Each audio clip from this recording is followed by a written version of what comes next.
हाय पिला माने देखिल तुम सामने गोटे प्रश्न कर क्लास 8 रो पिला माने देख जे a square plus b square value दे देछि 25 ए बी देछि 12 ए प्लस बी केते हबो आमे कोन जानि जंती गोटे सूत्र जानि जंती जे ए प्लस बी रो whole square is equal to a square plus b square plus 2ab जानी ना नहीं जानी ए प्लस बी वैल्यू केते जानी पचारि तेणु यहाँ थाउ आमर एपटे ए स्क्वायर प्लस बी स्क्वायर केते 25 मिशाण 2 गुणन ए बी केते ए बी है 12 तानी ये केते हेगला 25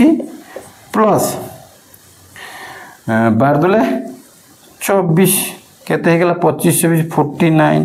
तेणु ए प्लस बी स्क्वायर देछि तेणु जदि ए प्लस बी एपटे रहिला स्क्वायर टा एपटे गने कोन हो वर्गमूल हेबो तेणु 49 वर्गमूल हला 7 तबे ए प्लस बी रो मूल्य केते हेगला 7 बुझिला कि नहीं जदि वीडियोटी भल लागि थाए चैनल टी को सब्सक्राइब करी